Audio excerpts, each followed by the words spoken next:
The Toronto Raptors are once again building something that I think is special. Masai Ujiri is back at it again. He's one of the best GMs in the NBA.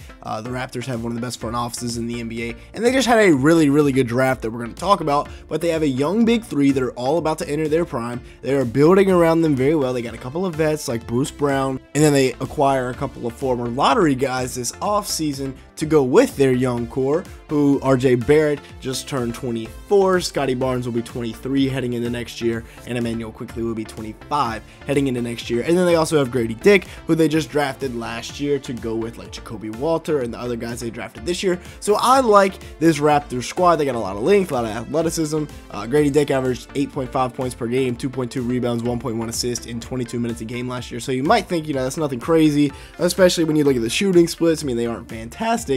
But after the Siakam and OG trades at the deadline where they kind of blew everything up, Grady averaged 11.5 points per game and 3 rebounds on 45% shooting from the field, 39% from 3, giving us a glimpse of the type of shooter that he could eventually become alongside of these guys like Scottie Barnes, Immanuel Quickley, and RJ Barrett. Now, the rookies, they got Jacoby Walter with the 19th pick in the draft. That was honestly kind of a steal. He fell way down, was one of my that was probably one of the better picks of the first round. He averaged 14.5 points a game, about 4 rebounds, a few assists as well at Baylor. Only shot 38% from the field and 34% from 3, but when he is hot, he is hot. Makes a good read right there in the pick and roll. He's great off the move, stepping into it right here in transition and knocking down the 3, and he's a big game player. That's usually when he has his best games are in the biggest. He averaged about, or excuse me, not average. He stands at about 6'5" with a 6'10" wingspan, so he fits into that mold that the Raptors are trying to build around, and that is something you will notice. All of these guys that they have acquired are long, athletic, wing style players. Walter, again, knocking down the 3 ball. He sees PJ Hall here, doesn't step up, and he knocks down the 3, and that's Jack Clark on him. That's not a mediocre defender. That's a long athletic defender. He's able to just step into it and knock it down, helping bring Baylor back into this game. And then he's just toying with PJ Hall right here. The first time he doesn't step up high enough. The second time he steps up too high, catches him out of position, and just goes right off of the screen the other way. Gets the and one layup to go. Now, Jonathan Mogbo, their first pick in the second round, I believe I pronounced his last name right, stands at 6'8" with a 7'2" wingspan, but he is one of the more interesting players in this year's draft because I'm not sure how he translates to the next level. Yes, he averaged 14 and 10 with 3.6 assists per game this year, but does he really fit at the next level? He's a super athletic big, but he shot 0 threes this season, and he's a good passer. It's a very nice backdoor cut right here. He sees the defenders get confused. The big steps up, and the guard is over helping on the wing. And then it's just a nice backdoor cut for the layup and one. I don't know how, or that is a foul. Okay, I was about to say, but Mogbo, super athletic.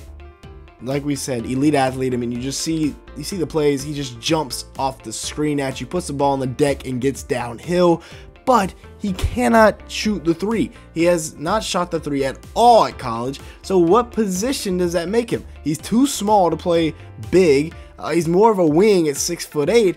But if he can't shoot, he can't step on the court. So that is obviously something that the Raptors will be working on him with. And then they also bring in Jamal Shead, who is just an absolute dog on the defensive side of the ball. Now, that being said, if you are enjoying today's video, make sure to like button, leave me a comment down below, and hit that subscribe button if you are enjoying today's video at any point. As you can see here, a large majority of the people that watch these videos are not subscribed to the channel. So if that is you, go ahead and fix that. And with that being said, we're trying to hit 200 likes on today's video. So if you could help us out with that, it would be greatly appreciated. Now let's get back to the video, looking at the big 3, Scottie Barnes, Immanuel Quickley, and RJ Barrett. We'll start with RJ Barrett. Since coming over from the New York Knicks in 32 games, he averaged 22 points, 6.4 rebounds, and 4.1 assists per game in Canada. Of course, going back home, which, that's where he's from, 55% shooting from the field, 39% from 3 on 5.5 attempts. So very good stuff there from RJ Barrett. Elite in transition. That is where he thrives, is getting downhill. As you can see here, the Warriors do a decent job here. They got 3 guys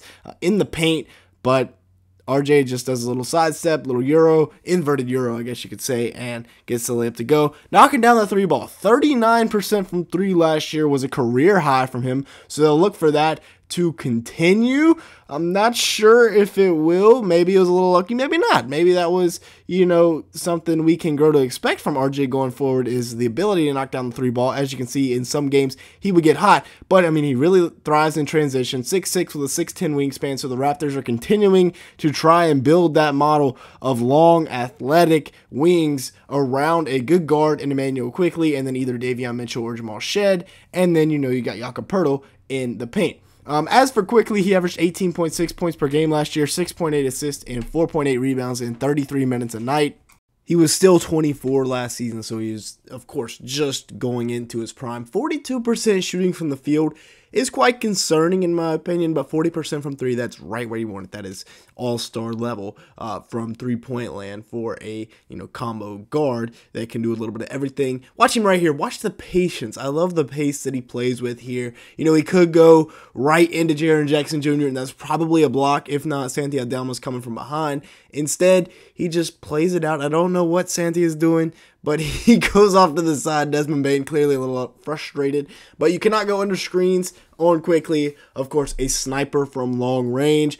42% from the field is questionable. I mean, maybe if he had some more games. He only played 30-some games, so maybe over a larger sample size, he will get that field goal percentage up, but normally a guy that's about 45% because he is so good at the float game. Then you have Scottie Barnes, one of their point forwards, averaging 20 points a game, 8.2 rebounds, 6.1 assists, 1.3 steals, and 1.5 blocks.